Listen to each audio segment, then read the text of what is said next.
Hello everyone, आज हम लोग डिस्कस करने वाले हैं सोर्स ऑफ इंडियन कॉन्स्टिट्यूशन कि इंडियन कॉन्स्टिट्यूशन का जो पूरा सोर्स है वो कहाँ कहाँ से है। आप देखे होंगे कि जनरली यहाँ से क्वेश्चंस पूछा ही जाता है। कोई भी कंपटीशन का एग्जाम आप दे रहे हो, यहाँ से क्वेश्चंस पूछ लिया जाता है डायरेक्टली कि ये चीजें किस कंट्री से लिया गया है, ठीक है, या फिर कहाँ से लिया गया है। तो वो चीजें आज आपको यहाँ पे टोटल चीजें मिल जाएगा कि किन किन चीजों को कहाँ से लिया गया है। तो सबसे फर्स्ट हम लोग बात करते हैं गवर्नमेंट ऑफ इंडिया एक्ट 1935। इसमें से क्या क्या चीजें लिया गया है, तो इसमें से टोटल 6 चीजों को लिया गया था। कौन कौन सा चीजें हैं? फर्स्ट है आपका फेडरल स्कीम। फेडरल स्कीम को कहां से लिया गया था? यहीं से 1935 के एक्ट से। फर्स्ट ये हो गया। सेकेंड है आपका role of federal judiciary. Federal judiciary को भी कहां से लिया गया था? यहीं से लिया गया था, ठीक है। अब फेडरल का बात हो रहा है तो आपको पता होना चाहिए कि फेडरल का मीनिंग क्या होता है। फेडरल का मीनिंग ये होता है कि सेंटर में एक अलग गवर्नमेंट होगा और स्टेट में भी एक अलग गवर्नमेंट होगा और दोनों का अपना अपना पावर होगा। थर्ड है आपका ऑफिस ऑफ गवर्नर। गवर्नर का जो ऑफिस हो ये भी यहीं से लिया गया था। अब आपको पता है कि सारे स्टेट में एक गवर्नर होता है, तो वो प्रोविजन कहां से लिया गया था? 1935 के एक्ट से। फिर आता है इमरजेंसी प्रोविजन। जितना भी टाइप का इमरजेंसी प्रोविजन है, कोई स्टेट में लगाना हो या फिर सेंटर में जो इमरजेंसी का प्रोविजंस है, वो सारे इमरजेंसी प्रोविजंस इसी एक्ट से लिया गया था। और फिर है public service commission. Public service commission जो भी है, जैसे यूपीएससी जो कंडक्ट कराती है एग्जाम, यूपीएससी, उसमें आपका क्या क्या है, आईएएस है, आईपीएस है, वो सब भी कहां से लिया गया था? यही एक्ट से लिया गया था। नेक्स्ट है आपका एडमिनिस्ट्रेटिव डिटेल्स, कि कैसे एडमिनिस्ट्रेटिव किया जाए, उसका डिटेल्स जो है वो इसी एक्ट से लिया गया था। अब हम लोग नेक्स्ट देखते हैं। यहां से टोटल कितना था? 6 था, ठीक है। अब हम लोग देखते हैं नेक्स्ट। नेक्स्ट है आपका यूनाइटेड किंगडम। यहां से भी बहुत सारा इंपॉर्टेंट चीजें ही लिया गया होगा, ठीक है। तो सबसे फर्स्ट जो यहाँ पे लिया गया था वो लिया गया था प्रेसिडेंट। प्रेसिडेंट जो होगा वो नॉमिनल हेड होगा। कहाँ का? स्टेट का। स्टेट मीन्स कंट्री का, ठीक है। और सेकेंड है आपका cabinet system of minister. Minister में कैबिनेट सिस्टम जो है, उस कैबिनेट सिस्टम को भी कहाँ से लिया गया था? यूनाइटेड किंगडम मीन्स यूके से, ठीक है, यूके से लिया गया था। नेक्स्ट है आपका parliamentary type of government. Parliamentary type of government भी आपको पता है कि पार्लियामेंट्री टाइप गवर्नमेंट के इंडिया में है, वो भी यहीं से लिया गया था। नेक्स्ट है आपका कि एक पोस्ट होना चाहिए प्राइम मिनिस्टर का, वो भी प्रोविजंस यहीं से लिया गया है।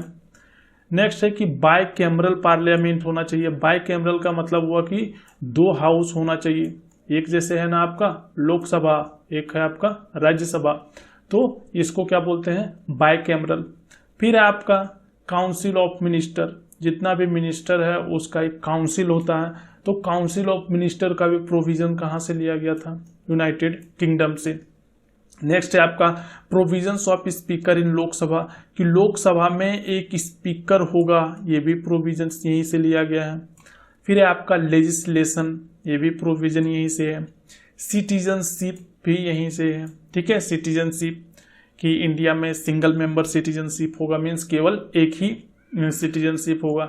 नेक्स्ट है आपका राइट। ये जो राइट है, ये राइट वाला चीजें भी कहां से लिया गया था? यूके से ही लिया गया था, ठीक है। और लास्ट है रूल ऑफ लॉ। लॉ का ही सारा रूल फॉलो होगा, ये चीजें भी यहीं से लिया गया था। टोटल कितना लिया गया था? 3, 3, 6 और 3, 9, 10, 11। तो यहां से कितना लिया गया था? टोटल 11 लिया गया था, ठीक है। 11 प्रोविजंस यूके से लिया गया था। 6 कहां से लिया गया था आपका? 6 लिया गया था आपका 1935 के एक्ट से। अब हम लोग देखते हैं नेक्स्ट, वो कौन से कंट्री से लिया गया था। तो नेक्स्ट है यूनाइटेड स्टेट से। यहां से भी बहुत ज्यादा प्रोविजन लिया गया था। टोटल देख लीजिए आप, 4 और 3, 7 प्रोविजंस को यहां से लिया गया था। क्या क्या है?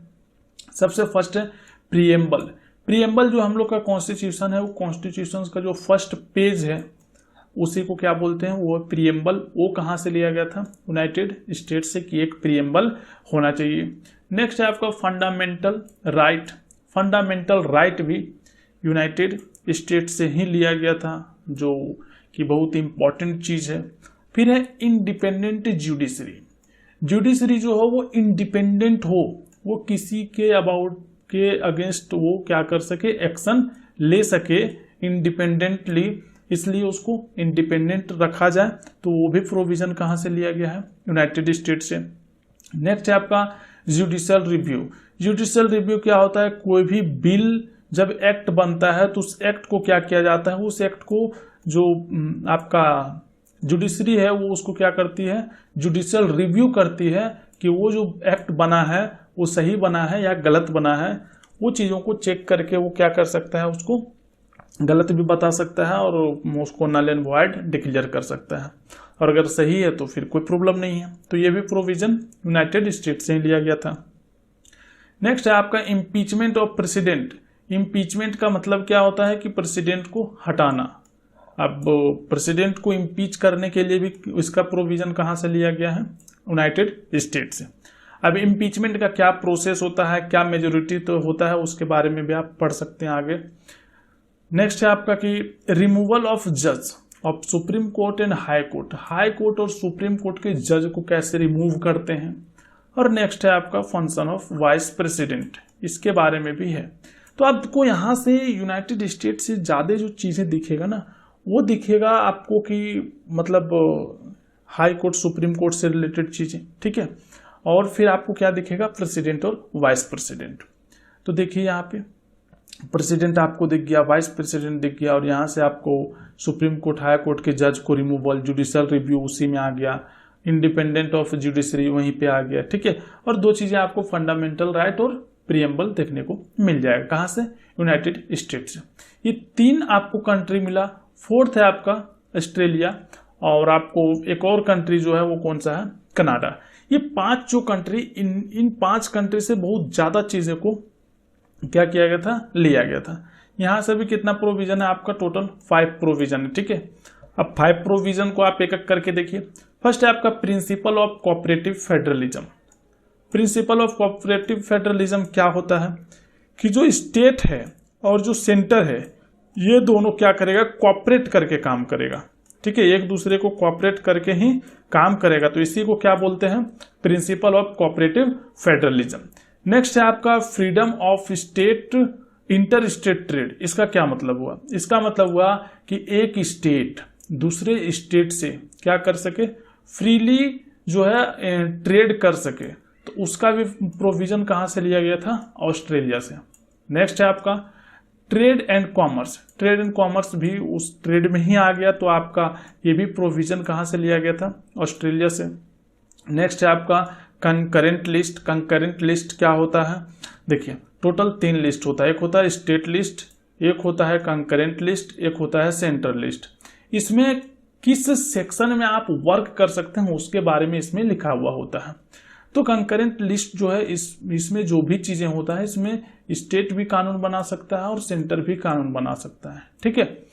बट एक ही टॉपिक में अगर दोनों कानून बना दिया तो फिर सेंटर का जो कानून है उसको मान्यता मिलेगा, स्टेट वाला को हटा दिया जाएगा। और लास्ट है आपका joint sitting of 2 house of parliament. आपको पता है कि जब राज्यसभा और लोकसभा के बीच में कॉन्फ्लिक्ट हो जाता है कोई बिल को लेकर के, और अगर वो बिल इम्पोर्टेंट हो तो उस बिल पे क्या किया जाता है, ज्वाइंट सीटिंग बुलाया जाता है। अब ज्वाइंट सीटिंग बुलाया जाता है, उसमें दोनों हाउस के मेंबर को एक ही प्लेस पे बैठाया जाता है और वहां पे फिर वोटिंग होता है। तो ये आता है ज्वाइंट सीटिंग का प्रोविजन। तो टोटल यहां से कितना प्रोविजन लिया गया है, ऑस्ट्रेलिया से टोटल 5 चीजें लिया गया है। नेक्स्ट है कनाडा, यहां से भी टोटल 4 चीजें लिया गया है और चारों ये इंपॉर्टेंट चीजें ही हैं। फर्स्ट है federal system with strong centre. यहाँ पे क्या है कि आपको पता है कि फेडरल में सेंटर और स्टेट का अपना अलग अलग पावर होता है। तो अगर सेंटर को क्या किया जाएगा, ज्यादा स्ट्रॉन्ग रखा जाएगा। तो ये चीजें इंडिया में भी है। और यहाँ पे आपको एक चीज ये देखने को मिलेगा कि जब इमरजेंसी लग जाता है कंट्री में, उस समय जो सारा पावर है वो कहाँ पे चला जाता है, सेंटर के पास चला जाता है। यूएसए में आपको ऐसा नहीं देखने को मिलेगा, वहां पे एक्चुअल आपको फेडरल सिस्टम देखने को मिलेगा जहां पे सेंटर और स्टेट का अपना अलग अलग पावर होता है। नेक्स्ट है आपका residuary power in centre. Residuary power का मतलब होता है कि कोई भी वैसा सब्जेक्ट जिसपे मतलब जो आने वाला सब्जेक्ट, जैसे अभी के युग में आ गया है टेक्नोलॉजी, तो टेक्नोलॉजी से रिलेटेड अगर कोई भी बिल बनाया जाए, कोई भी एक्ट बनाया जाएगा, तो वो जो है वो किसको पावर है, वो रेसिड्यू पावर किसके पास है, सेंटर के पास है। स्टेट उस पर बिल नहीं, एक्ट नहीं बना सकता है, ठीक है।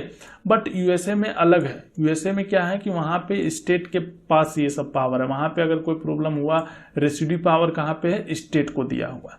नेक्स्ट है आपका appointment of governor in a state by centre, कि जो सेंटर जो है वो गवर्नर अपॉइंट करेगा किसका, स्टेट का। ये भी कहाँ का है, कनाडा का ही है। और advisory jurisdiction of supreme court, supreme court का एडवाइजरी जुरिस्डिक्शन जो है ये भी प्रोविजन लिया गया है कनाडा से। तो ये टोटल 4 प्रोविजन जो है वो कनाडा से लिया गया है। अब आपको कुछ प्रोविजंस और मिल जाएंगे जो आपको मतलब एक कंट्री से 1-2 प्रोविजन लिया गया है। जैसे आपका है आयरलैंड से सबसे इंपॉर्टेंट चीज आपको पूछा जाता है, कितना बार ये चीज एग्जाम में पूछा गया है कि directive principle of state policy कहाँ से लिया गया है, तो आयरलैंड से लिया गया है। नेक्स्ट है आपका कि प्रेसिडेंशियल इलेक्शन जो है वो कहाँ से लिया गया है, तो आयरलैंड से लिया गया है। और nominating the member of Rajya Sabha, Rajya Sabha में जो मेंबर नॉमिनेट किया जाता है, कितना मेंबर नॉमिनेट किया जाता है पता है, कमेंट करके बताइए कि कितना मेंबर जो है वो राज्यसभा में नॉमिनेट करता है, कौन करता है, प्रेसिडेंट करता है, ठीक है। तो कितना मेंबर नॉमिनेट करता है वो आप कमेंट करके बताइए। तो ये था आयरलैंड से रिलेटेड। अब आते हैं हम लोग फ्रांस। फ्रांस से 2 प्रोविजन लिया गया था, एक कि रिपब्लिक हो। रिपब्लिक का क्या मतलब होता है, रिपब्लिक का मतलब होता है कि एक नॉमिनेटेड हेड हो, ठीक है। तो एक नॉमिनेटेड हेड है और वो भी जो है वो इलेक्टेड है, इनडायरेक्ट इलेक्टेड है बट इलेक्टेड है ना, तो उसी को क्या बोलते हैं, रिपब्लिक है, ठीक है। ये कहाँ से लिया गया है, फ्रांस से। नेक्स्ट है आपका लिबर्टी, इक्वालिटी और फर्टर्निटी इन प्रियम्बल। प्रियम्बल में ये चीजें हो, ये कहाँ से है, फ्रांस से ही लिया गया है। लिबर्टी मीन्स छूट होता है, इक्वालिटी मीन्स सारे को इक्वल माना जाएगा, और फर्टर्निटी मीन्स होता है कि सब मिलजुल करके रहेंगे। नेक्स्ट आता है रसिया से। रसिया से भी 2 इंपॉर्टेंट चीजें लिया गया है, एक है फंडामेंटल ड्यूटीज। फंडामेंटल ड्यूटीज को लिया गया है कहाँ से, रसिया से। आप ये कमेंट करके बताइए कि फंडामेंटल राइट्स कहाँ से लिया गया, अभी हम आपको तुरंत ही बताए थे। नेक्स्ट है आपका कि idea of social, economic and political justice in preamble. ये जो प्रोविजन है ये भी कहाँ से लिया गया है, रसिया से लिया गया है। और कुछ हम लोग देख लेते हैं। और ये आपका लास्ट 3 कंट्री और बच गया, इसमें साउथ अफ्रीका है, जर्मनी है और जापान है। यहाँ से कुछ चीजें लिया गया था।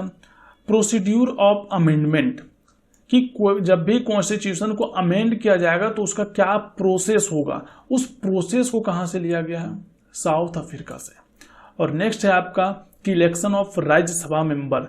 राज्यसभा मेंबर का जो इलेक्शन होता है वो कैसे होगा, उसके लिए क्या है, यहीं से लिया गया, साउथ अफ्रीका से, ठीक है। नेक्स्ट है आपका कि जर्मनी से क्या लिया गया है, emergency power to be enjoyed by the union, कि यूनियन जो है वो इमरजेंसी पावर को एंजॉय करता है। जब भी इमरजेंसी वगैरह का लगाया जाता है, कोई भी स्टेट में लगाया जाता है या फिर पूरा सेंटर में ही लगा दिया जाएगा, तो वो कौन एंजॉय कर रहा है, वो यूनियन। यूनियन का मतलब क्या हुआ, सेंटर गवर्नमेंट, ठीक है। नेक्स्ट है आपका कि suspension of fundamental right during emergency. Germany से ही दोनों इमरजेंसी का ही प्रोविजन है। तो ये बोल रहा है कि जब सस्पेंशन का मतलब होता है कि उसको हटा देना टेम्पररी टाइम के लिए, जब तक इमरजेंसी लगा हुआ है उतने टाइम के लिए जो आपका फंडामेंटल राइट है उसको क्या करना, हटा देना। वो हो गया आपका जर्मनी से लिया गया है। और लास्ट जो है आपका प्रोसीड्यूर इस्टेब्लिश्ड बाय लॉ, ये लिया गया है जापान से। इसका क्या मतलब होता है, इसका मतलब होता है कि लॉ के द्वारा जो भी मतलब जो लॉ बोल रहा है उसी के अकॉर्डिंग ही आपको क्या करना है, काम करना है। लॉ के अकॉर्डिंग ही आपको सारा चीजें को काम करना है। ये कहाँ से लिया गया है, जापान से लिया गया। तो ये सारा चीजें मैंने आपको टोटल जो जितना भी था मैंने सारा बता दिए। अगर अभी भी अगर आपका कोई डाउट रह गया है तो नीचे कमेंट बॉक्स में कमेंट कीजिए, उसका हम रिप्लाई देने का कोशिश करेंगे। और ये वीडियो आपको कैसा लगा कमेंट करके ज़रूर बताएं। अच्छा लगा तो वीडियो को लाइक करें, दोस्तों के साथ शेयर करें और इसी तरह हंसते रहिए, मुस्कुराते रहिए, खुश रहिए, खुशियाँ बांटते रहिए। मिलते हैं आपसे नेक्स्ट वीडियो में। Thank you for watching this video. Take care and bye bye.